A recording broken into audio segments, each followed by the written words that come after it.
एक गांव में एक चतुर किसान रहता था। किसान अपनी बुद्धि और चतुराई के लिए जाना जाता था। एक दिन गांव में एक अमीर व्यापारी आया। व्यापारी को किसान की जमीन बहुत पसंद आई। उसने किसान को जमीन बेचने का प्रस्ताव दिया। व्यापारी ने किसान से कहा, मैं तुम्हें तुम्हारी जमीन की 2 गुनी कीमत दूंगा। तुम मेरी बात मान लो और अपनी जमीन मुझे बेच दो। किसान ने व्यापारी की बात सुनकर कहा, मुझे तुम्हारी बात स्वीकार नहीं है। मैं अपनी जमीन नहीं बेचूंगा। व्यापारी ने किसान को धमकाया।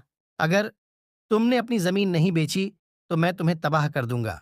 किसान व्यापारी की धमकी से नहीं घबराया। उसने कहा, तुम मुझे धमका सकते हो, लेकिन मैं अपनी जमीन नहीं बेचूंगा। व्यापारी ने किसान को सबक सिखाने का फैसला किया। उसने गांव के मुखिया को पैसे देकर किसान की जमीन हड़पने की योजना बनाई। मुखिया ने किसान को अपने घर बुलाया और कहा, तुम्हारी जमीन पर सरकार का कब्जा होगा। तुम्हें अपनी जमीन छोड़नी होगी। किसान ने कहा, मैं अपनी जमीन नहीं छोड़ूंगा। ये मेरी जमीन है और मैं इसे किसी भी कीमत पर नहीं बेचूंगा। मुखिया ने किसान को धमकाया। अगर तुमने अपनी जमीन नहीं छोड़ी तो मैं तुम्हें जेल भेज दूंगा। किसान मुखिया की धमकी से नहीं घबराया। उसने कहा, तुम मुझे जेल भेज सकते हो, लेकिन मैं अपनी जमीन नहीं छोड़ूंगा। किसान ने मुखिया और व्यापारी को सबक सिखाने का फैसला किया। उसने एक योजना बनाई। अगले दिन किसान अपनी जमीन पर गया और उसने खेत में एक गड्ढा खोदा। गड्ढे में उसने एक बड़ा घड़ा रखा और घड़े में नकली सोने के सिक्के भर दिए। इसके बाद किसान ने मुखिया और व्यापारी को अपनी जमीन पर बुलाया।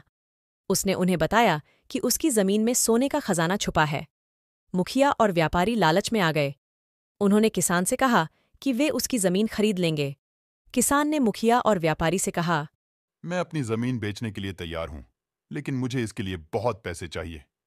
मुखिया और व्यापारी ने किसान की मांग स्वीकार कर ली। उन्होंने किसान को जमीन की 2 गुनी कीमत दी।